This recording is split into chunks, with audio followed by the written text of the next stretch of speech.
Quando nós vamos à Bíblia, a Bíblia na sua primeira página apresenta o nosso Deus como um Deus criador. E é isso que você encontra em Gênesis capítulo 1. E hoje, ao transcursarmos através da Bíblia um pouquinho, vamos conhecer um pouquinho desse Deus maravilhoso, só para você experimentar e reafirmar no seu coração aquilo que você já sabe, que o nosso Deus é um Deus amoroso, terno, Pai cuidadoso. Portanto, eu quero que você abra a sua Bíblia, em Mateus, né? Abra a sua Bíblia em Mateus. A minha já está aberta, Mateus capítulo 6, versículo 9. Mateus capítulo 6, versículo 9. Acharam? A minha diz assim no versículo 9: portanto, vós orareis assim: Pai nosso que estais nos céus, santificado seja o teu nome. E aí a oração segue: Pai nosso que estás nos céus. Feita essa leitura, quero convidá-los mais uma vez a curvarem suas frontes, juntamente conosco, para que juntos possamos orar ao nosso Deus. Oremos. Senhor Deus, amado Pai, mais uma vez te louvamos e te agradecemos por teu amor e bênção, por tua grandeza em nossa vida. E pedimos, Pai Santo, que neste momento o Senhor venha estar conosco, iluminando a nossa mente, confortando o nosso coração e nos dando certeza, confiança do teu amor e cuidado paterno em nossa vida. Deus Todo-Poderoso, nós te louvamos, porque em cima nos céus, embaixo na terra, não há outro Deus além do Senhor. Então nós só temos a te agradecer, só a te louvar. E agora nos recomendamos a ti e a tua graça, na orientação que somente o teu Espírito Santo pode nos dar. Em nome de Jesus, amém. Então, você abre a Bíblia e a Bíblia começa dizendo: no princípio criou Deus os céus e a terra. E disse Deus, e se repete, e disse Deus, e se repete, e disse Deus, e se repete, e disse Deus. Então Deus, como Criador, no capítulo 1 de Gênesis, por cerca de 8 vezes, se eu não estou enganado, repete exatamente: disse Deus, no princípio Deus, e depois disse Deus, disse Deus, disse Deus, incluindo o versículo 1, nós já podemos chegar a mais 9 vezes em que esse nome é usado, Elohim. Esse é o primeiro nome para Deus, Elohim.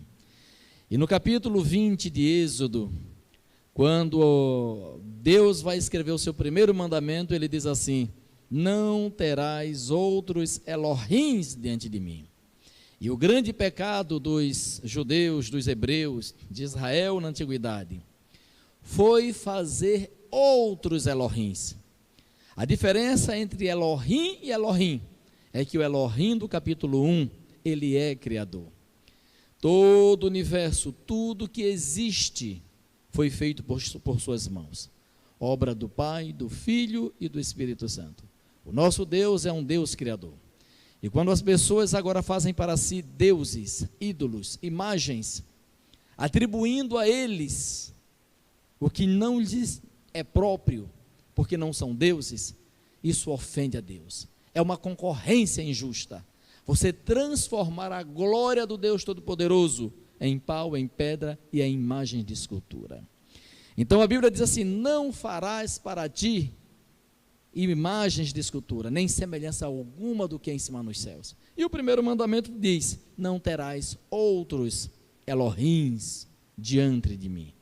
Então, quando a Bíblia abre a sua primeira página, Deus, esse Deus Todo-Poderoso, ele é apresentado como Deus Criador.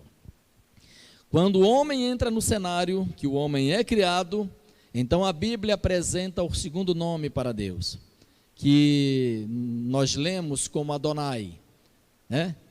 Lemos como Adonai. Ali aparece o tetragrama, né? Ali aparecem aquelas 4 consoantes que não se sabe a pronúncia desse nome.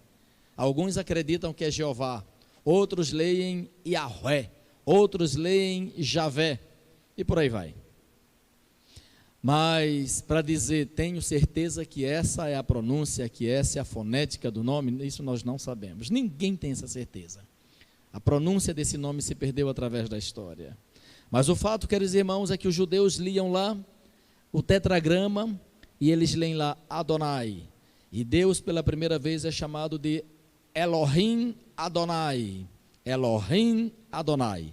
Então nós temos o que? Capítulo 1, Elohim, depois nós temos Adonai. Então esse nome Javé, Javé Elohim, eu preferi aqui essa terminologia católica, que para mim é uma das melhores. Ou então Yahweh, como está na Bíblia de Jerusalém. É uma excelente tradução. Yahweh, Yahweh, Yahweh Elohim, Adonai, Javé, Javé Sabaote. Javé Sabaote, para quem não sabe, é exatamente o Senhor dos Exércitos. Então, onde você lê Adonai, na nossa Bíblia em português, está Senhor. Senhor Deus, significa Adonai Elohim. Então, a palavra Senhor, Adonai, Javé Adonai, Javé Sabaote, ou seja, Senhor dos Exércitos. E aí nós temos ainda a forma abreviada, Já. Nós temos somente a expressão Elohim, como em Gênesis 1, eu já disse. Nós temos El. Em Gênesis e em Jó aparecem várias vezes a palavra El Shaddai, uma referência ao Deus das alturas, o Deus Todo-Poderoso, né? O Deus Todo-Poderoso. El ou El Shaddai. El Roi, o Deus que vê, o Deus que vê. Jeová Jireh, ou então Adonai Jireh, que é o Deus que provê, o Deus que supre as nossas necessidades. Foi assim que Abraão o chamou. Nós temos Elohá, uma expressão também, um uso desse nome, El-Ha, para Deus. E nós temos esses nomes na Bíblia, para falar da grandeza desse Deus, como Senhor, como Criador, como tudo. São os nomes que tratam de Deus como um Deus transcendente, como um Deus infinito, como um Deus incomparável, como um Deus do concerto, como um Deus da aliança, como Deus que se relaciona com o seu povo. Essa é a expressão que a Bíblia usa para esse Deus.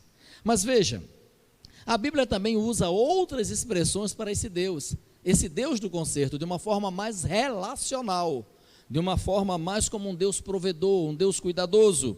Então ele é chamado também de pastor, ele é chamado de amigo, ele é chamado de luz. Vejam, são expressões relacionadas às questões existenciais. Eu estou com fome, ele é pão. Eu estou com sede, ele é água. Eu estou na escuridão, ele é luz. Eu me sinto desprotegido, ele é fortaleza.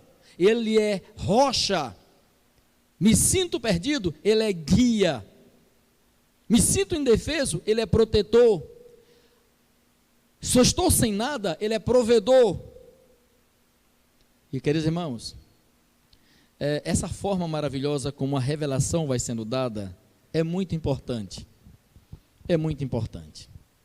Porque depois de tudo isso que é dito, de todas essas apresentações sobre Deus, Jesus Cristo vem e coloca toda essa grandeza em uma palavra.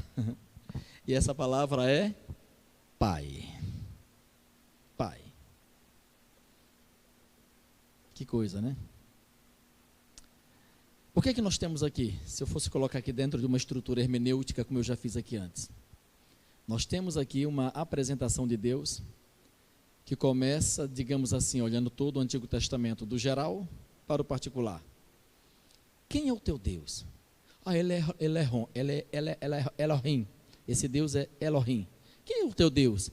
Esse Deus é Adonai. Quem é o teu Deus? O meu Deus é El Roi. Quem é o teu Deus? O meu Deus é Javé Sabaote. Quem é o teu Deus? O meu Deus é Javé Jireh. Quem é o teu Deus? O meu Deus é Shaddai. Quem é o teu Deus? O meu Deus é El Shaddai. Quem é o teu Deus? E assim a Bíblia vai apresentando esses nomes para Deus. É Elohá. Quem é teu Deus? E aí a Bíblia vai apresentando esses nomes para Deus. Quem é o teu Deus? Ele é pastor. Quem é o teu Deus? Ele é amigo. Quem é o teu Deus? Ele é luz. Quem é o teu Deus? Ele é rocha. Quem é o teu Deus? Ele é a minha fortaleza, o meu guia, o meu protetor, o meu provedor. Quem é o teu Deus? Aí você pergunta para Jesus, finalmente, Jesus é a última revelação do Pai.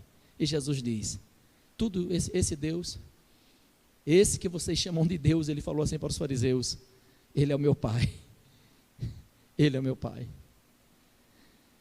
Agora tente fazer isso ao contrário. Se a revelação começasse dizendo assim, quem é Deus? Ele apenas dissesse, ele é Pai. Você saberia dizer o que é Pai? Para nós entendermos o significado da palavra Pai, nós temos que olhar todos os nomes de Deus. Nós temos que olhar todas as designações para Deus, todos os seus atributos, tudo o que Ele representa, tudo o que Ele fez, como um Deus carinhoso, um Deus maravilhoso, cuidadoso. E agora você traz tudo isso e coloca em cima da palavra Pai. E foi isso que Jesus Cristo fez. Algumas pessoas acreditam que só existe um nome para Deus, que é o nome Jeová. A Bíblia não apresenta assim. Existem aqueles que defendem esse nome dizendo que, embora esse nome não apareça no Novo Testamento, na versão do Novo Testamento grega, como foi escrito, é porque houve manipulação dos textos originais. Isso é mentira, isso não é verdade. O fato é que Jesus Cristo tornou a palavra Pai um termo próprio, ao ponto de dizer o seguinte, a ninguém chameis de Pai, porque um só é o vosso Pai Celestial. E as minhas filhas me perguntaram hoje, quer dizer que eu não devo lhe chamar de Pai? Eu digo, não é isso. Pai aqui é no sentido absoluto, no sentido universal. Pai aqui é naquele sentido em que o Papa é chamado, a palavra Papa significa Pai, só que o Papa é um Pai no sentido universal.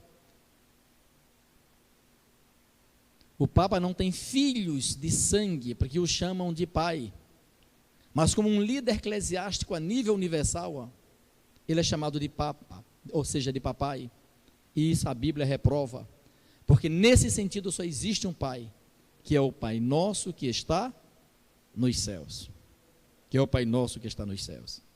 Então, queridos irmãos, o interessante é que eu e você, ao gerarmos filhos, nós temos a honra, nós temos o privilégio de sermos chamados de Pai. Pai. Eu tive 2 momentos assim na minha vida que para mim, a primeira vez foi uma coisa assim marcante. Quando eu fui chamado de pastor pela primeira vez. Pastor. Saí da faculdade, recebi o chamado ao ministério. Quando eu fui apresentado, o presidente disse assim, está chegando aqui o pastor Rubem. Chego no distrito, o nosso pastor chegou. Pastor Rubem. Pastor. De repente, vem o casamento, e um tempo depois vem o primeiro filho, começa a falar, e a primeira palavra que ela chamou não foi mamãe não, foi papai. Papai. Não sei se era pedindo papá, ou se era papai mesmo. São 2 coisas fundamentais para uma criança bem pequena, né? É papa e papá. Papa e papai. Eu digo, é pai ou é papa? Não importa, um ou outro está aqui. Papa e papai. Queridos irmãos, que privilégio. Puxa, agora eu estou sendo chamado de papai. Eu sempre me dirigi ao meu pai, sempre me dirigi à minha mãe, mas agora eu tenho alguém que Deus colocou em minhas mãos, que está me chamando de pai. Pai. Eu gerei, eu trouxe ao mundo, como uma figura de Deus aqui na terra. Para minha filha fui um tipo de Elohim, fui um tipo de Adonai. Não deixa de ser. E Ellen White diz que o Pai da terra é o presente de Deus para se conhecer o Pai do céu. É uma responsabilidade muito grande. Deus me deu o privilégio de ser pai, para que eu reflita na minha vida o Pai nosso que está nos céus. A grande questão, queridos irmãos, é que essa imagem foi distorcida. Essa imagem foi distorcida porque os pais não têm cumprido o seu papel de pai, a sua responsabilidade, não têm vivido a grandeza do privilégio de ser pai, e como consequência, os filhos têm se frustrado com o Pai da terra e, como consequência, com o Pai do céu. Porque eles começam agora a pensar no Deus dos céus exatamente como pensam nos seus pais aqui da terra. Eles começam a associar a imagem do Pai celestial com a imagem do seu Pai aqui da terra. Vem cá, ser pai significa isso? E queridos irmãos, quantas pessoas têm se voltado para mães e para senhoras, mesmo no mundo religioso, no conceito religioso, abandonando e distanciando-se de Deus como verdadeiro Pai. Veja que no Brasil, nós não temos um padroeiro, nós temos uma madroeira. A Bíblia diz, bem-aventurado o povo cujo Deus é o Senhor. No Brasil é uma senhora. Então, Deus na Bíblia, Ele é o Pai da igreja, Ele é o Senhor da igreja. Mas, por exemplo, no catolicismo, a Maria é a mãe da igreja. Na Bíblia, o intercessor é Cristo. Na tradição, é Maria, é a mãe. Sabe por quê? Esse conceito de paternidade foi distanciado da mente das pessoas. Existe uma reação a esse conceito de paternidade. Mas nós não devemos nos esquecer que, ao nos dirigir ao Pai, a Deus, Jesus Cristo nos ensinou a nos dirigir a Ele como nosso Pai que está nos céus. Então, a falha dos pais trouxe a frustração dos filhos. A falha dos pais trouxe a frustração dos filhos. Mas, graças a Deus, Deus enviou o seu próprio Filho, o seu Filho amado, que a Bíblia diz que é aquele Filho unigênito que habita no seio do Pai, que conhece intimamente o Pai. E esse Filho, ele veio para corrigir as distorções criadas em torno do conceito de paternidade, ao ponto de Jesus Cristo, na grande maioria das vezes, se dirigir a seu Deus e se dirigir a esse Deus como Pai, não só Pai dele, mas como nosso Pai. E o seu ensino foi um ensino em que ele nos ensinou exatamente isso, de que Deus é Pai, um Pai amoroso, um Pai eterno, um Pai cuidadoso. Dos textos da Bíblia que fala sobre paternidade, um dos que eu mais gosto está em Lucas capítulo 11. Lucas capítulo 11. Em Lucas capítulo 11, queridos irmãos, Cristo coloca aqui os dois tipos de pais, os pais da terra e o Pai do céu. Os pais da terra e o Pai do céu. O capítulo 11, versículo 13 diz assim: Ora, se vós que sois maus, sabeis dar boas dádivas aos vossos filhos, quanto mais o Pai celestial dará o Espírito Santo àqueles que lhe o pedirem. Irmãos, o dom supremo de Deus para nós, diz Ellen White, foi Jesus. E o dom supremo de Jesus e do Pai para nós, depois que Jesus voltou para o céu, é o Espírito Santo. O interessante é que Jesus está dizendo aqui o seguinte: vocês são maus, e mesmo sendo maus, vocês sabem dar boas dádivas aos vossos filhos. Nenhum pai quer o mal dos filhos. Embora hoje, queridos irmãos, nós temos uma grande gama de pais despreparados, que estão trazendo filhos de forma irresponsável ao mundo. E a pergunta que nós nos fazemos é: qual será o futuro desses filhos despreparados hoje, que vão gerar filhos no futuro? Que tipo de geração nós teremos para daqui a 15, 20 anos? A coisa é muito séria. Mas só que lá no íntimo, lá no coração, nas palavras de Jesus Cristo, nós somos maus. Por natureza, nós somos maus. Mas mesmo sendo os maus, nós queremos o bem dos nossos filhos. E Jesus diz: quanto mais o Pai que está nos céus. Quanto mais o Pai que está nos céus. Eu intencionei trazer para vocês, mas não trouxe, porque eu sei que gastaria um bom tempo, dezenas de citações em que a escritora Ellen White nos orienta a focar o amor do Pai, a olhar para o amor do Pai.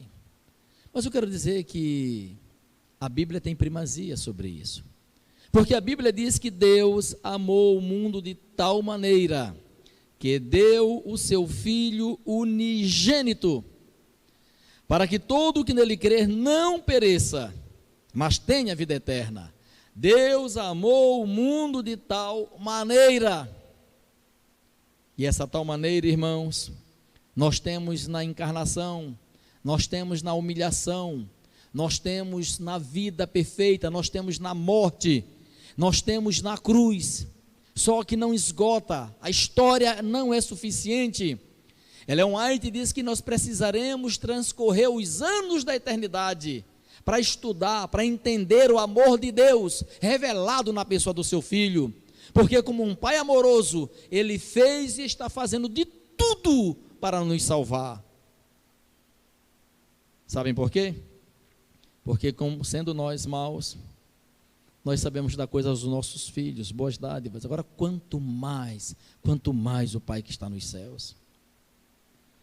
Mesmo como pastor, irmãos, diante das provações, diante das lutas, mesmo com a experiência de dezenas de anos bíblicos que eu já fiz, eu já cheguei a fazer quase 3 leituras da Bíblia em um ano, já li livros assim, de forma particular, dezenas de vezes, e leio, estudo, espírito de profecia e muitas coisas, mas na hora da crise, quando a consciência está culpada, quando a gente está fragilizado pelos sentimentos, pelas emoções, pelas dúvidas, pelas incertezas, a primeira pergunta que nós fazemos é: será que Deus me ama mesmo?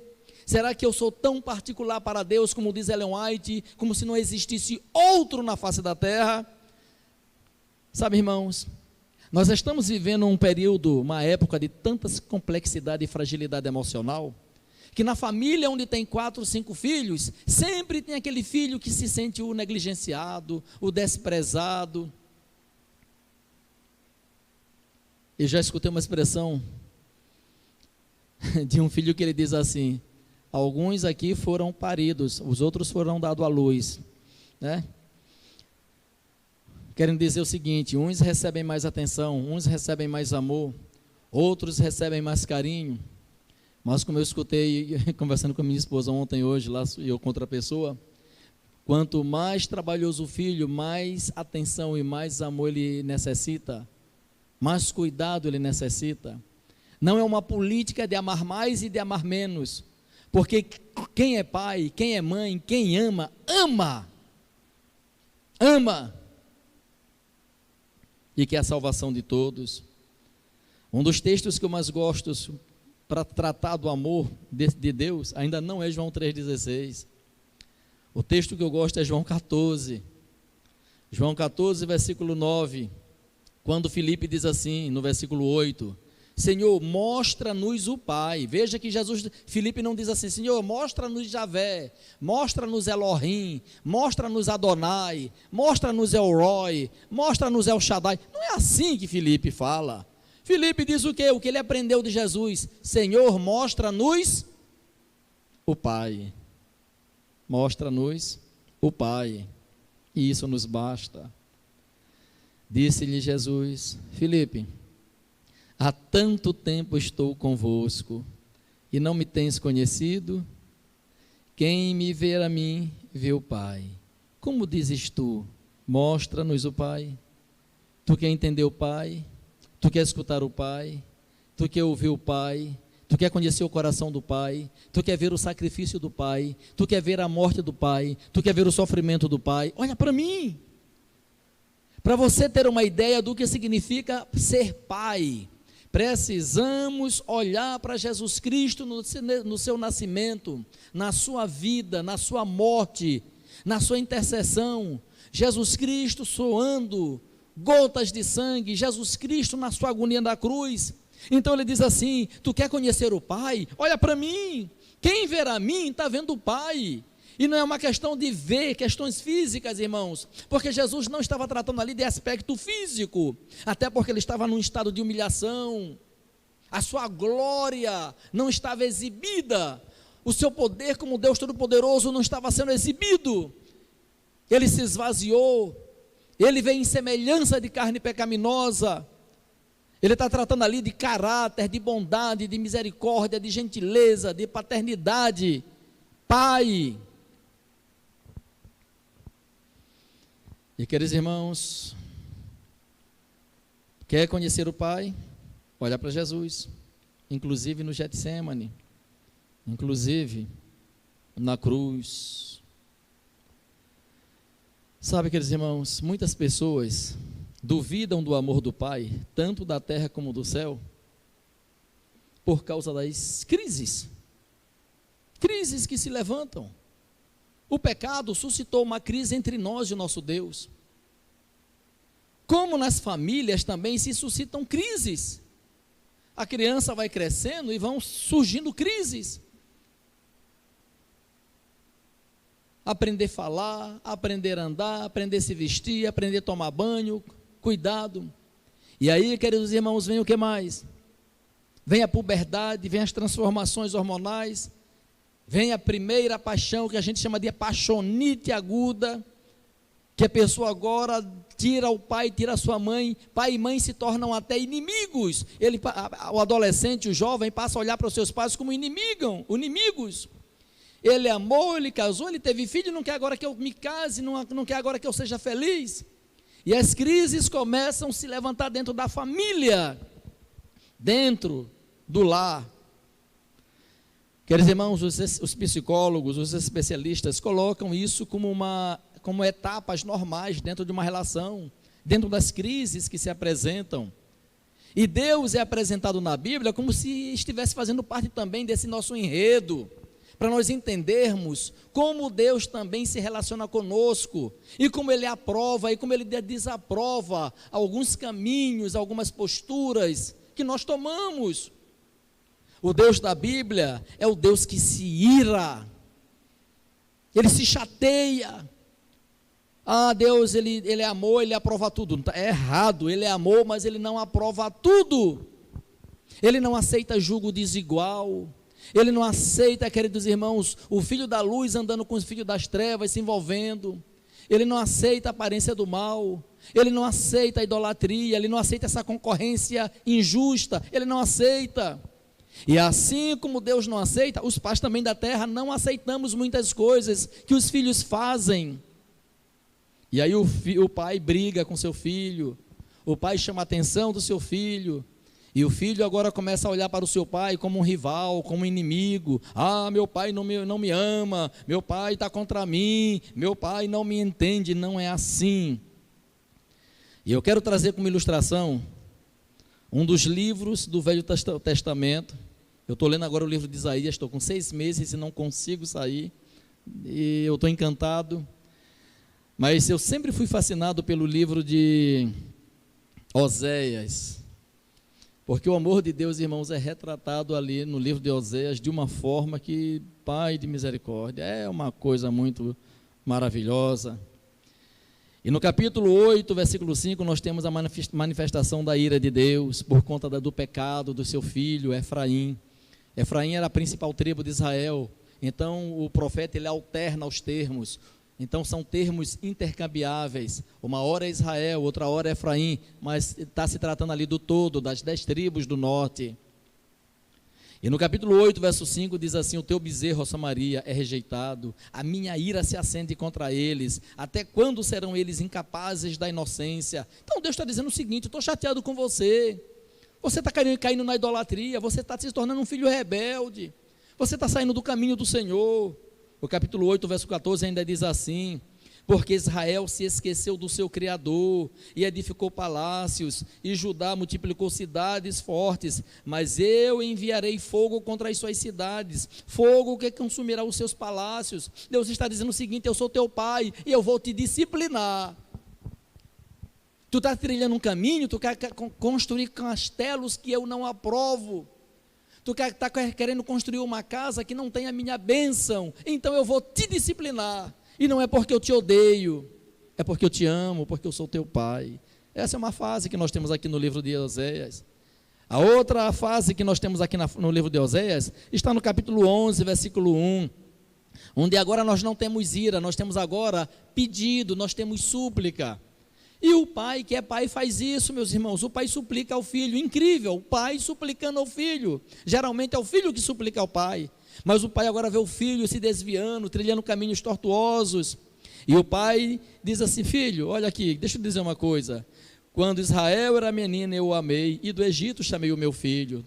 Criança, menino, foi onde eu te encontrei, foi onde eu te libertei, eu te amei. E, queridos irmãos, amor de pai é amor de pai.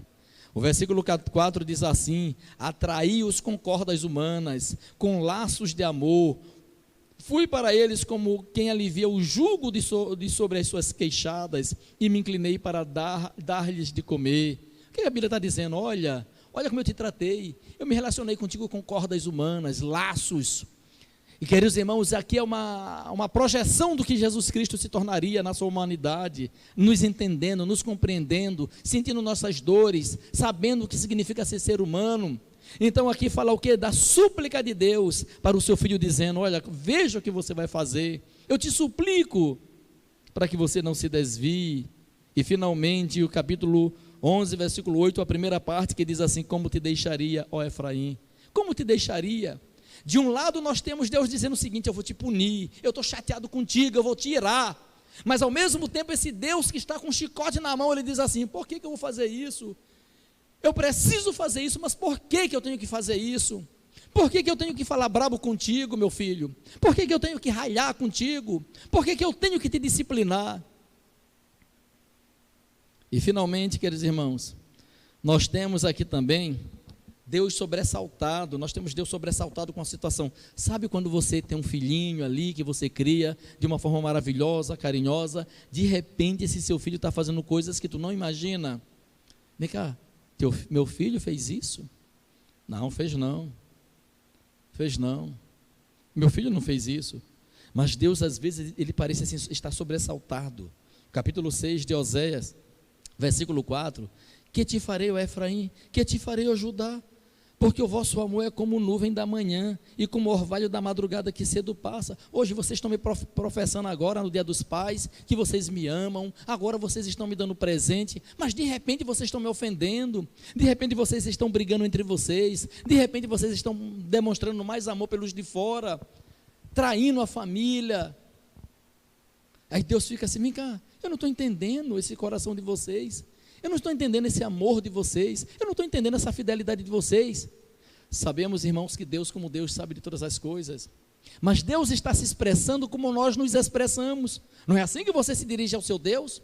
Quando falta o pão, quando falta o alimento: meu Deus, cadê o Senhor? Senhor, por que eu estou doente? Pai, por que eu estou passando por essa situação? E você vai para cima de Deus com toda a chantagem sentimental, emocional, como se Deus deixasse de ser Deus, como se esse pai amoroso tivesse deixado de ser esse pai amoroso. Então Deus pega os teus argumentos e traz de volta para você e diz assim: vem cá, mas que tipo de amor é esse amor teu aí também? Que tipo de fidelidade é essa tua fidelidade? Que declaração de amor é essa que você está me beijando e me abraçando agora de manhã e de noite já não está mais perto de mim?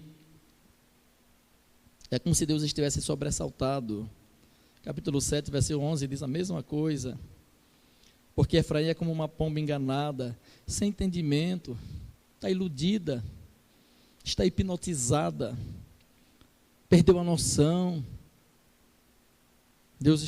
Deus parece estar assim: meu Deus, o que aconteceu? O que é isso? É pecado, meus irmãos, é pecado. E aqui nós temos essas etapas desse Deus aí lidando com tudo isso, e finalmente nós temos o Deus aqui, esse Deus, como um Deus louco. Alguns já chegaram a dizer que a postura de Deus aqui é como se ele estivesse louco da cabeça, de tanto amor por esse filho com quem ele se zanga, esse filho que o deixa espantado, digamos assim. Eu estou usando aqui uma linguagem bem humana, bem paternal. Mas esse mesmo Deus, em Oséias capítulo 11, versículo 8, na sequência, diz assim: como te entregaria, ó Israel? Como te faria com Adimá? Como fazer-te um Zeboim? Meu coração está comovido dentro de mim, as minhas compaixões a uma se acendem. não executarei o furor da minha ira. Veja, primeiro ele diz, eu vou te castigar, eu vou te jogar fora, você fez o que é errado, não te quero mais como filho ou como filha. Mas ele mesmo, ao mesmo tempo, ele diz, como é que eu vou fazer isso? O meu amor não é amor de homem, não é como amor de homem. Queridos irmãos, volto ao versículo inicial. Se vós sendo maus, porque é assim que nós somos, pais. É assim que nós somos. O filho está errando e nós estamos perdoando, amando, aceitando. Estamos brigando, mas estamos abraçando. Estamos sobressaltados, mas nós não estamos jogando fora. É assim que nós fazemos com os nossos filhos. E nós somos maus. Se nós, sendo maus, sabemos tratar bem os nossos filhos, disse Jesus, por que você duvida do seu Deus como seu Pai Celestial? Por que você duvida desse Deus? O nosso Pai aqui da terra pode faltar. Salmo 27, verso 10 diz assim, se teu pai e tua mãe te desampararem, o Senhor te recolherá. Se o teu pai e a tua mãe te desampararem, o Senhor Deus te recolherá. Eu quero ler para vocês, pelo menos 3 citações aqui, que tratam do amor de Deus. A primeira está no livro Testemunhos Seletos, volume 2, página 337. A autora Ellen White, ela diz assim, a língua não pode exprimir, nem a pena é capaz de o descrever. E ela continua, podeis meditar nele todos os dias de vossa vida, podeis esquadrinhar diligentemente as Escrituras a fim de compreendê-lo, podeis concitar toda a faculdade e poder a vós concedidos por Deus, no esforço de compreender o amor e a compaixão do Pai Celeste, e todavia existe ainda um infinito para além. Ei, que citação! Que citação! Se esforce, medite, esquadrinhe, vá à Bíblia, faça o que você quiser, na tentativa de compreender esse amor, você não irá, você não vai esgotar, você não tem como fazer isso. Porque estamos falando aqui, queridos irmãos, do amor de Deus, não de amor de homem. Estamos falando do amor de Deus, do amor de Deus. O amor do homem é um amor político, é um amor faccioso. O amor do homem é um amor de interesse. Uma vez eu vi alguém criticando alguém que queria casar por interesse. Ela está se casando só por interesse. E está errado? E está errado? Eu quero é ver um casamento aqui na face da terra, um amor humano que não seja por interesse. Nós queremos viver a fantasia, a hipocrisia de que não, eu estou me envolvendo porque eu amo. Não é, irmãos. Tudo que é humano tem suas limitações e tem suas falhas. O único amor perfeito é o amor de Deus. E nós só alcançamos a perfeição desse amor quando o Espírito Santo, que é Deus, o derrama em nossos corações. Romanos capítulo 5, versículo 4 e 5. E aqui, nessa próxima citação, eu leio o seguinte: a admirável natureza do amor de Deus é que ele existe independentemente da atitude humana. Eu não amo a Deus porque eu tenho alguma coisa a oferecer. Deus não me ama porque eu tenho alguma coisa a oferecer. Não é assim que funciona. Deus me ama porque Ele vai lucrar comigo. Lucrar o quê? A morte na cruz? Gotas de sangue? Deus me ama porque a sua natureza é essa. Ele não sabe fazer outra coisa que não seja me amar. Homens e mulheres poderão desprezá-lo. Homens e mulheres poderão rejeitá-lo, ridicularizá-lo e negar que ele existe. Ainda assim, a eterna e incondicional afeição de Deus continua a fluir em direção da terra. Sabe por quê? Porque Deus é amor. A paternidade de Deus não é como a minha. Eu, sendo pai, e sou mau, e já sei ser maravilhoso, bondoso, perdoador, me zango, mas não jogo fora, como deixaria minha família, como deixaria minhas filhas, como as abandonaria? Sabe, queridos irmãos, Ellen White, nessas dezenas de citações que eu coletei, e eu intitulei essas citações, Focados no Amor de Deus. Tenho muitas lá em casa mesmo, muitas. Por quê? Porque na minha crise de desconfiança de Deus, eu precisava conhecer melhor a Deus, entender melhor a Deus. Porque na hora que nós nos sentimos culpados, na hora que nós nos sentimos incorretos, na hora que nós temos nojo de nós mesmos, nós achamos que Deus nos trata exatamente como a gente se vê, ou então como nós olhamos os outros aqui na igreja. Algumas pessoas parecem que são leprosas em relação a outras. Eu me lembro que uma vez alguém chegou para mim e disse assim: vem cá, tua lepra já passou? Querendo dizer o seguinte: posso me aproximar de ti? Você deixou de ser um perigo, você deixou de ser um risco. Porque às vezes é o que nós somos para algumas pessoas, que nos veem como leprosos, cheios de desconfianças, cheios de preconceitos. Hoje pela manhã, eu levantei, liguei a televisão, estava passando lá desenhos bíblicos, a história lá da mulher pecadora, e como ela ia passando na cidade, todo mundo virava a cara, todo mundo se afastava, porque era mulher mal afamada, mulher pecadora. Mas não é assim que Deus nos vê, queridos irmãos. Ele é o médico que veio procurar os doentes, Ele é o pastor que veio buscar a ovelha perdida, Ele é o salvador que veio buscar e salvar o que se havia perdido. Esse é o nosso Deus. Então a paternidade de Deus está longe de se comparar com a nossa, mas a nossa paternidade, disse Jesus, mesmo nós sendo maus, nós só queremos o bem dos nossos filhos, e quanto mais a Deus. Ellen White disse que Satanás se alegra com um sorriso triunfante quando nós duvidamos da paternidade e do amor de Deus. Ela diz que nós temos que olhar para a cruz, para esse Deus misericordioso, para esse Deus perdoador, para esse Deus que quer simplesmente um gancho para garantir o meu perdão e a minha salvação. E a despeito de tudo que Ele fez, eu ainda duvido dEle. Sabe, queridos irmãos, esse mesmo sentimento muitos filhos têm em relação aos seus pais. Será que meu pai me aceita? Será que meu pai me recebe? Será que meu pai me quer? É muito difícil lidar, queridos irmãos, como pais e como filhos, é muito difícil. Eu fui procurado por um pai que a filha pisou na bola, e ele estava muito chateado, como eu também já fiquei chateado várias vezes, na minha criação e educação de filhos, lá em casa nós já ficamos. E a gente se zanga, que Deus se zangou também. O sobressalto, a gente não entende algumas coisas que estão acontecendo, queremos entender, não temos respostas. E ele disse para mim: e agora, pastor, o que é que eu vou fazer? Buscando a pergunta, digo: você vai fazer exatamente o que Deus faria.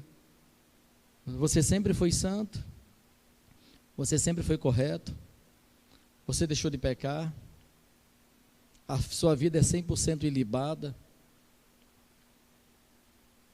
O que você faz quando você erra? Busca o perdão de Deus, apelo para o amor de Deus. Tenho certeza que Ele é compreensivo, que Ele é cuidadoso, que Ele é um pai amoroso. E eu disse para ele: depois faça a mesma coisa agora com seu filho. Só isso. Se é isso que você busca no seu Deus, é isso que o seu filho precisa encontrar em você como um pai. Porque Deus te colocou como um retrato. Deus te colocou como um retrato para que teu filho possa espelhar a Deus em você, olhar a Deus em você. Deus é o Pai que não falha. Em Efésios capítulo 2, versículo 4 e 5, o amor de Deus é chamado de grande amor. E lá diz que nós, como filhos, estávamos perdidos em ofensas e pecados, mortos, na verdade, essa é a expressão, mortos em ofensas e pecados. Mas Ele nos amou com esse grande amor, com que Ele nos amou. Interessante que essa expressão grande amor também é usada por João. Vede com que grande amor nos amou o Pai, a ponto de sermos chamados filhos de Deus, filhos de Deus. Não existe privilégio maior. E a última citação que eu trago aqui trata exatamente disso, né? Desse amor de Deus, dessa declaração de João. No livro Caminho a Cristo, da escritora Ellen White, edição universal, página 115, ela diz assim: quando o inspirado apóstolo João contemplou a altura, a profundidade e a amplidão do amor do Pai para com a raça perdida, foi possuído de um espírito de adoração e reverência, e não podendo encontrar linguagem apropriada para exprimir a grandeza e ternura desse amor, chamou para ele a atenção do mundo, abre aspas, vede quão grande amor nos tem concedido o Pai, que fôssemos chamados filhos de Deus. Essa, meus irmãos e amigos, é a manifestação soberana, absoluta do amor de Deus. O apóstolo Paulo, ele diz para nós: sede imitadores de Deus, como filhos amados. Eu quero terminar com esse versículo, em Efésios, né? Quando Paulo aqui coloca os deveres cristãos, e ele vai colocando aqui tantas coisas, exortação à santidade, fala sobre para a família, ele vai colocando um monte de coisa aqui, mas bem no coração da mensagem, ele diz no capítulo 5, versículo 1, sede, pois, imitadores de Deus, como filhos amados. Sede, pois, imitadores de Deus, como filhos amados. Quem sabe que é amado por Deus, irmãos, vai querer amar também, vai desejar amar, perdoar, aceitar, vai repreender, vai ficar sobressaltado em alguns momentos nessa trajetória da vida, mas por ter sido amado, vai amar. Por ter sido perdoado, vai perdoar. Por Deus tê-lo recebido, também vai receber. É assim que funciona. Então eu sou filho, e agora também eu sou pai. Sou filho e sou pai. Como filho, eu fui amado de tal maneira, e como pai, eu também devo amar de tal maneira. Como filho, fui perdoado. Como pai, devo perdoar. Como filho, fui recebido. Como pai, devo receber. Como filho, tive meus momentos de desobediência, de rebelião, e deixei meu pai que está no céu sobressaltado. Hoje, como pai, também estou sobressaltado. E como filho, eu deixei meu pai que está no céu zangado, chateado, triste comigo. E talvez hoje também eu possa estar chateado e triste, como muitos pais estão. Mas também, como filho, nós apelamos para o coração do Pai, que diz: como te deixaria, ó Efraim? Como te entregaria, como entreguei a Zeboim? Como te tratei a Adimá? Hoje, como pai, que eu também possa dizer para os meus filhos: como eu te deixaria? Como eu conseguiria viver sem você?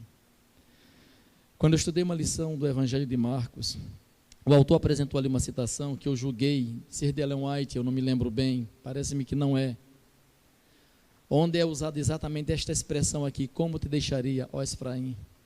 O interessante é que o autor, parece-me que pega essa expressão, eu não tenho certeza se é de Ellen White, eu não posso dizer categoricamente aqui, mas essa expressão é usada para Judas Iscariotes.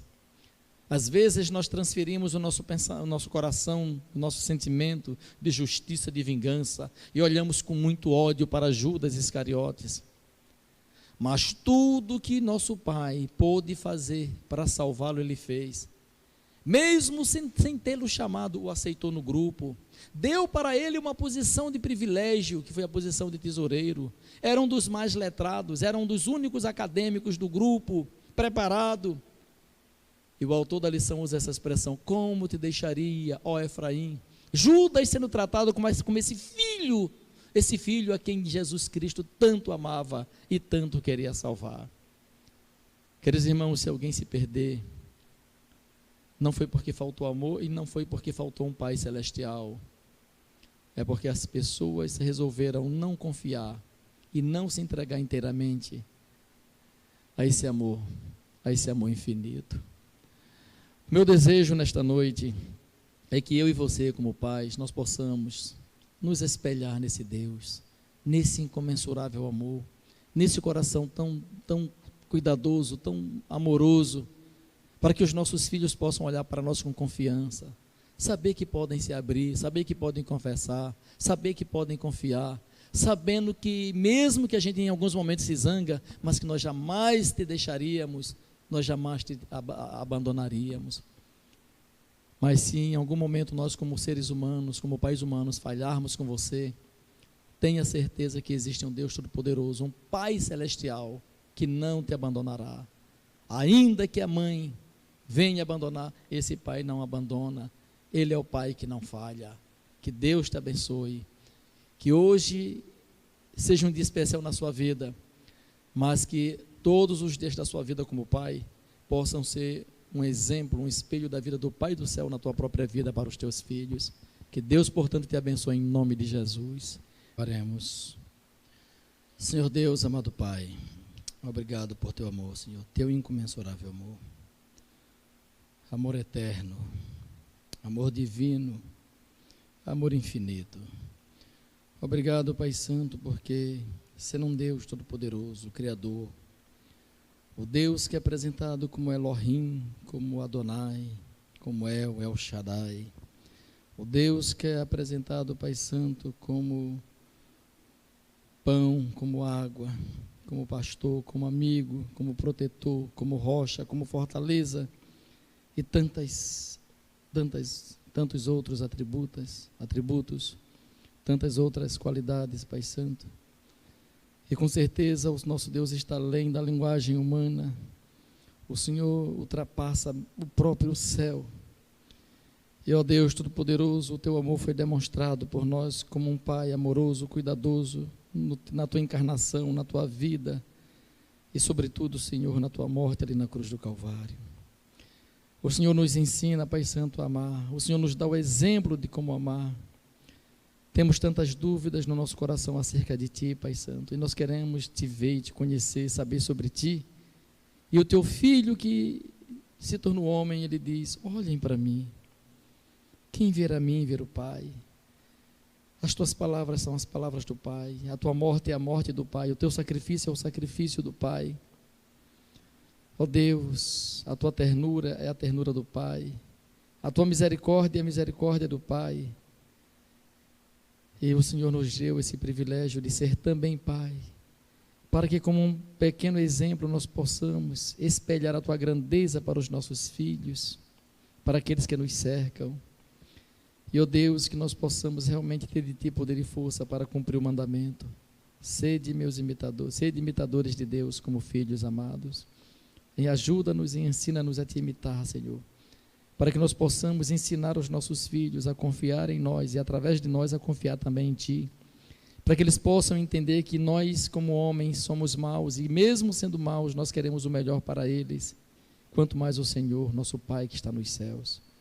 Queira nos abençoar como os Teus filhos a confiarmos inteiramente em Ti, e ajuda-nos também a amar os nossos filhos, nos sacrificar por eles, para que eles possam entender que mesmo sendo maus, nós somos capazes de qualquer coisa por eles. Quero abençoar os nossos filhos, quero abençoar nossa casa, quero abençoar nossa família. Toma-nos, Pai Santo, em Tuas mãos, e que nosso viver seja para a Tua honra e glória. Conceda-nos agora a Tua proteção e um bom retorno para casa, em nome de Jesus. Amém. Boa noite a todos, que Deus vos abençoe. Até quarta-feira.